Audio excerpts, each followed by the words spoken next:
It is Monday, February 26th, 2024. This is another off-season edition of Football Today. You know that guy, Bobby Skinner from the Talking Giants world. I am Chris Rose. Producer Mikey is here as well. It is NFL Scouting Combine Week. We will break that down in just a little bit. I wish I could pack you in my overnight bag and put you in the overhead compartment and take you with me to Indianapolis. I think you would really have fun. I think Mikey might be able to fit in there. I don't think I would quite fit. Where do we have to put you with the precious cargo underneath? I'll ride with the dogs. I'm a dog. I'm a dog. I could do that. Okay, I like that. I like that. All right, so we're going to get to that and some news out of Indianapolis in just a second. But let's start with, we focused a lot on quarterbacks. Why don't we talk about receivers at the beginning of this show? Reports are getting louder this offseason that Justin Jefferson is available via trade. Let's remember, he is entering the final year of his rookie contract, and he has been arguably the best receiver in the league over the last few seasons. Do you think that, A deal happens, and if so, the Minnesota Vikings will regret a trade if they do indeed deal him? I don't think there's any shot. I know Charlie Walters of the Pioneer Press wrote about it. I went and looked at his Twitter. He hasn't tweeted since April 2022. Has a decent fault. Like, he's a legit writer. Right. I mean, Justin Jefferson is the best wide receiver in the NFL, and trading him for a pick of maybe this guy turns into something, to me would be incredibly dumb. Even if we look back at 5 years and be like, man, they could have gotten Drake May, who turns to the stud. In the moment, to me, it would be bad process to do something like that. He's going to be the top paid wide receiver in the NFL. That's that. It's just a question of how much guaranteed money can he get out of this contract. Okay, so since our last show, we know that the salary cap has increased by $30 million from last season to this season, which means that the guys who are about to get contracts are going to be saying, well, hold on, that pie got bigger. My piece of the pie should get bigger. Would you be okay if you paid the best receiver in the NFL? I'm just going to throw out a number here. 5 for 150. So that'd be 30. Yeah. 30 mil a year. Yeah. Yeah, and I'm gonna look up what the top ones are right now. For Justin Jefferson, yes, right. To me, it's not even about the average annual value; it's about how much guaranteed money does get. I mean, Tyreek Hill is getting 30 mil per year, Devontae Adams 28, and any guy like AJ, like we'll talk about AJ Brown, right? He's gonna probably, if he was to get his contract tomorrow, he would set the record, even though he's not the best wide receiver in the NFL. He would just be up. Jefferson is the best wide receiver in the NFL. Mm-hmm. He's young. He's produced, at an unbelievable rate. So yeah, I would be fine with that at all. To me, this all comes down to the guaranteed, where Tyreek Hill got $72 million out of a $120 million total contract. Can he get like 75% of it guaranteed? I think that's what the holdup would be in this. Okay, so I love Justin. He's one of my favorite players, and I had the good fortune of calling the Vikings-Bengals game. So we had a production meeting where we had a chance to meet him, and I was even more blown away. He walked into the room. He is a superstar. When I tell you, he walked in head to toe. He's got the whole thing. He had the jet on the side of his sweatpants. He had the shades, but he is much more than just the flash. There is so much substance there. When he opened his mouth and we heard him talk about how hard it was for him to miss several games this year, and I still believe, even though we're down to our fourth starting quarterback this year, I still believe in this whole thing. I was like, my God, I would say pay him whatever you want. There's no question. But here's where I'm a little off track as opposed to you. The wide receiver class this year that's coming out is exceptional. You're going to get guys drafted in the fourth round, I do believe, that could be possibly starters very soon for a lot of teams. That's how deep this class is. And to me, the difference between the elite guys and then the next guys in line are not nearly as wide a gap as there is between the elite quarterbacks and then certain other guys that you have to go with. If the Vikings can get another pick and move up from 11 and get their quarterback of the future, man, I think you have to think long and hard about it. So are you saying for Caleb Williams or Drake May? I don't think going all the way up to 1 or 2. I think you could get from 11 to 3. Like we saw what it took last year for Carolina to get from 9 to 1. So you're talking about jumping 8 spots, which is the same here. But I don't think there's as much a premium as getting the number one guy where you can have Here at number 3, you're guaranteed Caleb, who's not going to be there, Drake May, who may or may not be there, or Jaden Daniels. You are guaranteed to get your guy of the future. Now, whether or not you believe in them 100%, that's a different argument. I'll listen to all day. But if you really believe in all three of those guys, I think you would have to seriously consider a Jefferson trade and then a monumental leap from 11 to 3. I just couldn't. I'm not going to trade the best. He's the best at his craft Yes, in the he is. NFL. He makes life easier for a quarterback. If you know, and you know what, if they're that desperate for a quarterback, they should just keep Kirk Cousins. How about You can't do that though. But at 35 years old, you're kicking the problem down the road. Wouldn't you agree? Sure, but I'm not trading a proven best at his craft for something that might be, might be a really good quarterback. And we see every year with these quarterbacks, as much as like I love Caleb Williams and Drake May, and I need to watch a little more of Jaden. I also these guys flame out too. Like, of course they do at an alarming rate. I mean, look at the 2021 class where you had 5 of the top 15 picks as quarterbacks. 4 of those 5 guys could be on new teams by next year, not even through their rookie deal. So I understand what you're saying, but who is the best receiver on the Super Bowl champions this year? Rashee Rice. Good player. He's an ascending player. I would say Travis Kelce. Different, though. Different position, right? Wouldn't we agree? Right, but if you go back to Tampa, I mean, they had Mike Evans and Antonio Brown and Chris Godwin. They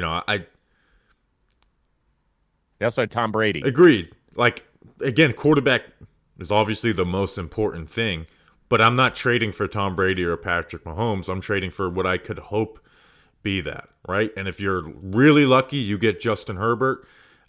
If you go by averages, you get, middle of the road quarterback. Is there a higher percentage of elite receivers or elite quarterbacks in this league?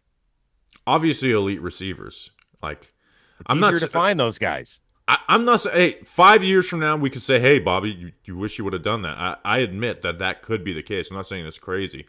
But to me, it would be bad process to trade away the proven best in the NFL versus a hopeful. I'm not saying that I'm running to the phones and saying, yeah, let's go do this. But I can see a process there why it would make sense. The only way it makes sense is if you are full bore, willing to make a huge trade, move from 11 to 3, guarantee yourself one of those 3 guys if you love all 3 of them. Because once again, you're not the first guy in the ice cream store to go pick your favorite flavor. So I do it kind of like this. I'm not 100% sure. Boy, that's going to be fascinating stuff. All right, Rose, quiet down for a little bit. We got the JM football combine coming up. Who are you most excited to see fail? You got Pennick, you got Joe's, you got Jack. Who you? What do you mean fail? Why can't we be positive about this whole thing? Well, someone's got to someone's got to finish last. This is real life, Chris Rose. Someone's got to finish last. Who's your prediction to finish last in this NFL John Boy combine? Well, you tell me. Has Pennick been training for this thing or not? I think Justin might end up taking last anyways, even if he is training. Justin had the famous head bob run a couple years ago, so I'm excited to see how his running form has changed. Well, you'll have to tune in for yourself. That's right. It's the JM Combine getting going this week. All right. Well, speaking of receivers, A.J. Brown called into the whip in Philly to clarify some reports that have been out there. Number 1, he is happy in the city of Philadelphia. He wants to make that very clear. Number 2, there is no problem between his longtime friend, Jalen Hurts, and himself. He said he didn't go into specifics about what they talk about, but he said, don't worry, there's no problems there. And then number 3, he reacted to the Eagles' late season collapse.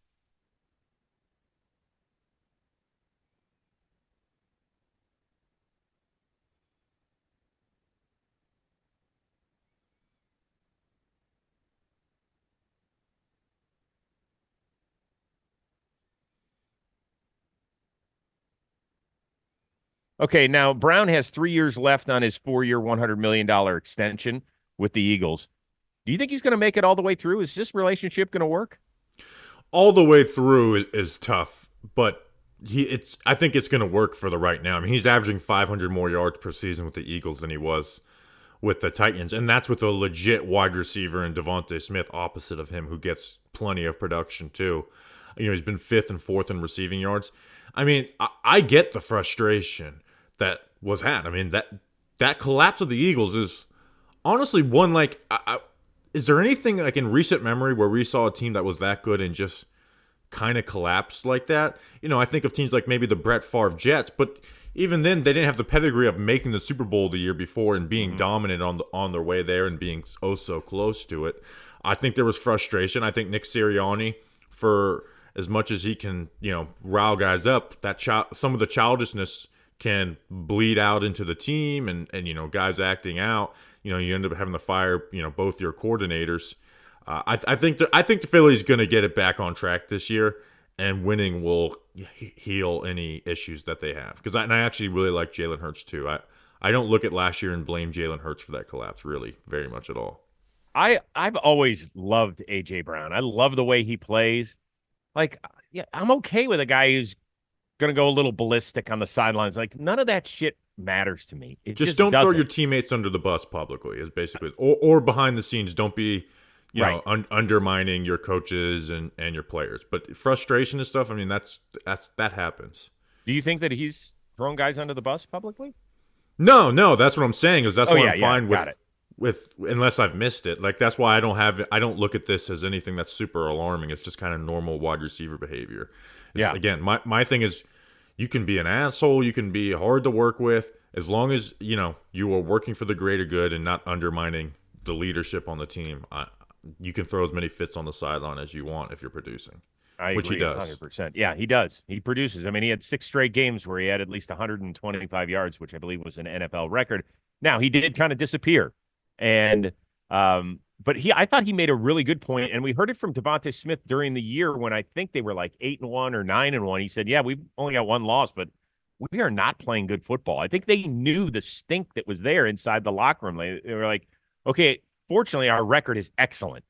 We have not been excellent." So the whole year kind of felt a little bit like a mirage that they got off to that amazing start through the first almost 3 months of the year, and then. So maybe the collapse that we saw shouldn't have been as surprising as it was.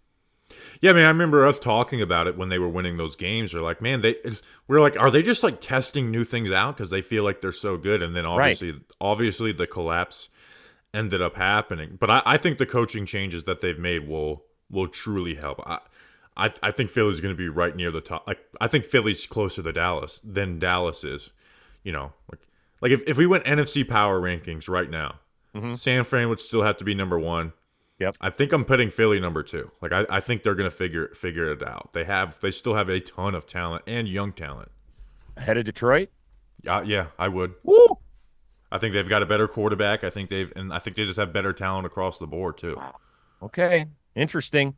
Let's move from the NFC East to the AFC West. 2 of those teams have pretty good quarterbacks in Kansas City and with the Chargers, I do believe. The other 2 are sitting there scratching their heads. So who are you more interested in seeing what's going to go on under center this offseason? Is it with the Denver Broncos or the Las Vegas Raiders? I think it's the Broncos, right? Like let's see it, Sean Payton. You talked a lot of trash, which I'm fine with. Squeezed out some wins with last year's bad roster. I think he mismanaged the way he handled Russell Wilson in the sense that, threatening to bench him if he didn't take pay cuts while they were on a winning streak and just beat the Chiefs for the first time in 3 decades. But I still think he's a good offensive mind. So I want to see what he does with a guy that he trusts to operate an offense the way he wants.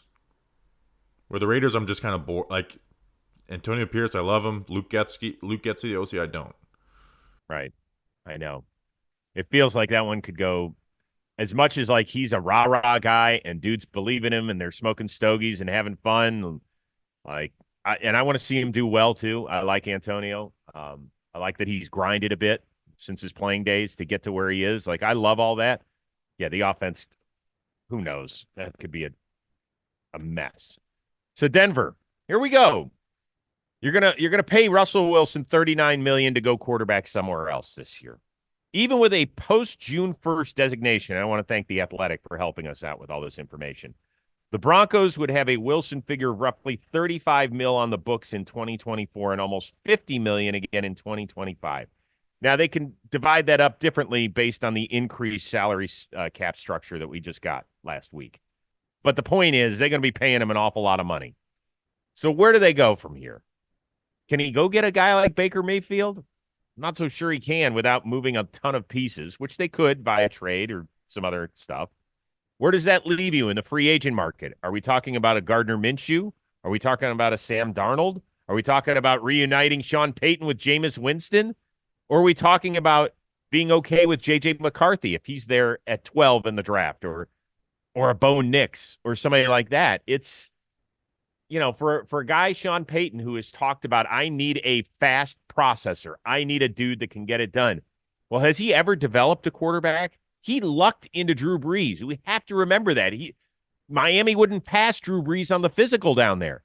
There was one spot he could have gone. It was New Orleans, and it ended up being one of the great quarterback coaching marriages in the history of this league. It was perfect because you took Sean Payton's brain and you put it with Drew Brees, and that's what you got for a decade and a half was magic.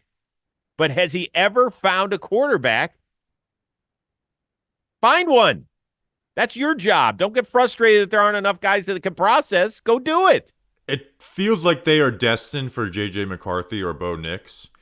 And the question to me is, they might have to trade up if they want McCarthy. Mm-hmm. And if they're not, would they be willing to take Bo Nix at 12? Or maybe they trade down and try and get him.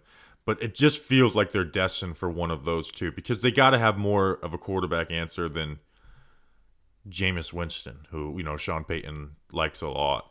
Like they didn't bring Sean Payton in here, I don't think, for some 3-4 year rebuild. And as much as I think it hurts teams in the long run, that clock is going to be sped up, and he wants his quarterback now. He doesn't want, like, a coach doesn't, even if it ends up being the smart decision, does not want to wait another year. Well, I'll get my quarterback next year. Like that makes it tough, and especially for a coach like Sean Payton.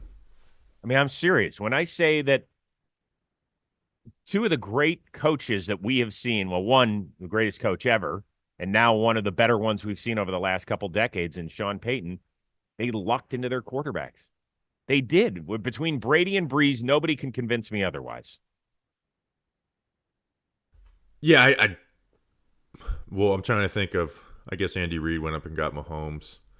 Yeah, I mean, the Chiefs did. I never hold having a great quarterback against a coach, and then you see, like, oh, well, they did this when, like, you need a good quarterback to consistently compete in the NFL.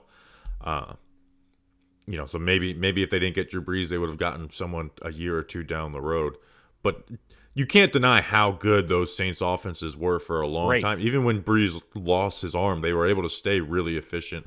Yes, And they were either the number 1 or number 2 seed in that last year. Drew Brees ended up losing to Brady and the Bucs on their way to the Super Bowl. So, I mean, if there was I don't think there's ever been a scarier offense than, those early 2010 Saints offenses with Drew Brees and Jimmy Graham when they were really humming. They didn't get a Super Bowl out of that portion of the team. But I remember as a Giants fan when they were playing the 49ers and, the 49ers pull off that win, I had a sigh of relief because I was like, I was afraid of the New Orleans Saints. I did not think we could beat the Saints. I did think we could beat the 49ers, and ended up happening. But you would agree that there's a bit of pressure on Sean Payton to go find the guy. I mean, which is why I think they're destined for either McCarthy or Nix or Penix. Like, I think they're going to end up with one. It's just which route do they go? Do they trade up for McCarthy? Do they take Bo Nix at 12? Do they dare do that? Do they, trade up out of, the second round or something? Like, it's going to be. That's why I'm more fascinated with them, because there's no really rock solid answer for them. But by the way, but you feel that they have that pressure to go get one. You remember when Harbaugh first got introduced as the Chargers coach? Do you remember what he said about J.J. McCarthy? I mean, he couldn't say nicer things about him. He was like, he's the best quarterback in the draft. I'm telling you, like, he's the best one. You don't think he was throwing that out there so that one of those AFC West teams goes and gets him because he knows he's limited in certain areas, do you?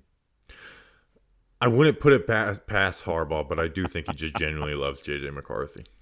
All right, let's move on. It is Combine Week. It gets started Thursday on NFL Network, exclusively in Indianapolis. So we've gotten some interesting quarterback news. First of all, Caleb Williams, Jaden Daniels will not participate. They will be there, but they are not going to throw. They're going to save it apparently for their pro days. I mean, Caleb Williams probably makes sense since he's the consensus number one. Does it surprise you a little bit that Jaden Daniels, who's kind of neck and neck, it sounds like with Drake May for that second quarterback spot, is not going to throw? No, I think the throwing portion of the combine is probably the most useful. Like, if there's any position group where their on-field workouts outside of just testing numbers is the most useless, is just quarterbacks throwing on air, right? You don't have to work on timing. Your footwork is, it's going to be clean because you're working on it. Like, you can obviously hurt yourself if you just miss like crazy, but Not really.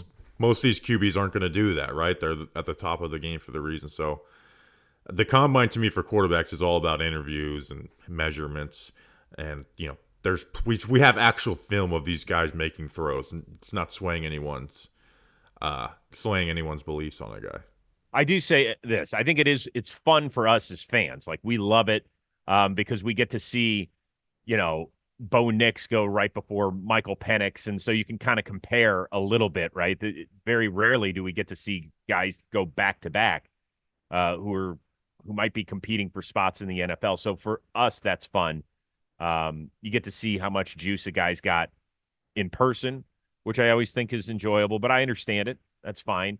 Perhaps the bigger news is that Marvin Harrison Jr., the number one receiver, according to most draft pundits, is going to be in Indianapolis. He's going to talk to teams, but he has not been preparing for either all of the workouts here in Indy or for a pro day. He has been in Columbus working with the Buckeyes strength and conditioning coach on becoming a better football player, strictly. So we're not talking about doing a cone drill. We're not talking about running a gauntlet for the receivers and doing everything that he would do to get ready, not only for the drills in Indianapolis, but then later for a pro day in Columbus. He's not doing any of that, reportedly. Is that kind of a head scratcher? I love it. I think more top, like, we need the mid-round guys. They need to put testing numbers up. I love this for the top guys who are bona fide studs.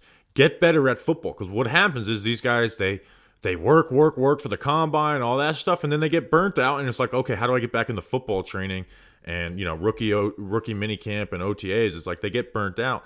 You remember the COVID year when we had all those guys opt out. Think about all the guys who opted out who just hit the ground running as stars. Micah Parsons, Penei Sewell, Rashawn Slater, Jamar Chase. Those guys spent a year just working at football, getting better at football instead of, working at, cone drills and working on, beating Georgia or beating Michigan and game planning, just focusing on their craft. And every single one of those guys hit the ground running. Like, if you're a college football fan, you don't want that. But I actually think if guys just like, you know what, I am going to take the year off, I'm going to get better at my craft, would help them. Maybe that's just random and those guys would have been studs hitting the ground running. But I love this from Marvin Harrison Jr. Work on football, get better at football, put together an off-season habit of how you're going to do it, and don't waste your time doing stuff that's not going to affect you in the long run anyways. And by the way, whether Harrison is the first receiver or the third receiver taken, because Rome Odunze of Washington, Malik Neighbors of LSU are all right there, and it doesn't matter whether he's going to be the first, second, or third receiver. He's going to end up in a really interesting spot, and he's going to be a stud regardless. I think it's fascinating. I think it really is that he's not going to even have a. But at the end of the day, Lamar Jackson never ran a 40. Right? I remember that was the buzz in 2018 when we were there, and like, oh, he's not even going to run a 40. And then people were like, why the hell does he need to run a 40? We all know how fast Lamar Jackson is. Go ask all the guys that couldn't chase him down this year. I hope this starts a trend with the top guys. I really do. Because they spend so much time training for like the 40-yard dash and the 3-and-cone drill, right? Like getting every single part of your technique. I mean, they spend a lot of time, and I get it because it's important for you. But for the guys that don't necessarily need that stock bump, and like you said, we know Lamar Jackson's fast. Let them work at football and football movements and not, 3-cone drill and stuff. So yeah, I hope it starts a trend with top guys. One of the more fascinating things that I get to see at the combine. So let's say here, Thursday, we've got the defensive linemen and the linebackers going day one. So Thursday night, after we're off the air, we'll be walking back, and usually it's through the Indiana Convention Center on the way back to our hotels. You will see the guys who are working out the next day on these elongated hallways running 40-yard dashes with their sprint coaches. Like these guys have been flown in specifically by these agencies to work with guys, and they are out there at 9 o'clock at night running 40-yard sprints on the carpet in the Indianapolis Convention Center. It is hilarious, man. Which is like, which is very funny, but it's like, man, like how is that helping you become a better football player running on these, carpeted hallways in Indianapolis? So, but I really do love it from Marvin Harrison Jr. I hope it starts a trend. I think he's the best player in the draft. Watching him is just, it's unreal to watch him play football, and I think he's going to be challenging Justin Jefferson for the best wide receiver in the NFL in a year or two. Wow. Okay. Big words. You mean Justin Jefferson, who's about to get traded by the Vikings? Yeah, maybe they'll end up being, teammates. Competition committee. They say they're in alignment on eliminating the hip drop tackle. Probably the biggest example of that in a negative fashion we saw last year was Mark Andrews getting dragged down by Logan Wilson. It wasn't illegal. Wasn't anything that Wilson did wrong. He's trying to tackle a guy who's 25 pounds heavier, and so he's using his weight. Anyway, that's on the table, and it sounds like that's going to be outlawed. I don't know exactly how we're going to outlaw that, but we'll talk about it. And then what to do on the kickoff. Last year, there were only 22% of kickoffs returned. That's too low a number. However, the whole idea behind it was to lower the percentage of concussions, which they did there. So they were happy about that. But they are talking about a possible XFL happy medium where the coverage guys start on the other side of the field 5 yards away from the return guys, and that's where we start blocking. What do you think of those two rules, some sort of adjustment in time for next season? I hate both of them with a passion. The kickoff one's pretty clear. The opening kickoff time is that, let's not take that away. And the XFL thing, I get it for the XFL, but it looks goofy. You made your bed by, changing all these rules, lying it now, NFL. And then this is a tired old take, but it's true. How are guys supposed to tackle in the NFL? We just keep eliminating it. This year, I lost my mind every single Saturday when, even from the offense side, this running back got fined for just running and running into a guy. It drives me nuts, and I wish the NFL Players Union was stronger where they could fight some of this stuff. This is one that's going to be really, really difficult. When that news first came out, once again, I was doing the Vikings-Bengals game, and so we interviewed both defensive coordinators, Lou Anarumo of the Bengals and Brian Flores of the Vikings. And we brought it up to them. They were like, we said, how are you going to teach your guys to tackle if that is outlawed? And they looked at us and they go, do you have any suggestions? Because we really don't. Are we going to tell them to just let them go and try and have the next guy wrap him up around the waist? He goes, it's simple physics. If you are a defensive back and you weigh 218 pounds and you are covering Mark Andrews, who weighs probably 255, how are you supposed to bring him down by yourself other than use all of your weight to do it? We understand the head and neck. We understand the importance. So we keep working to other parts of the body. That was a freak thing that happened with Logan Wilson. That was not a dirty play. It was a freak injury that sucked because Mark Andrews was taken out for several weeks. But man, it's a little footballish. I don't know how we're going to outlaw that. You can't outlaw injuries. Nope.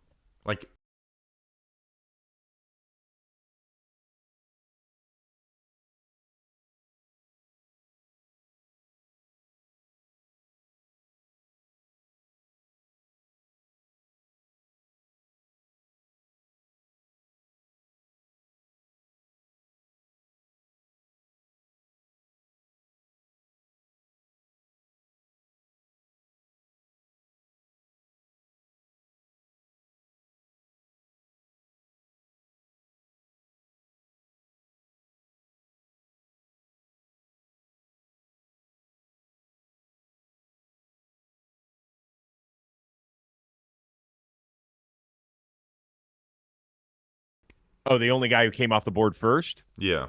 Got it. Okay. Oh, good knowledge. Good nugget on that one. I had that ready to roll.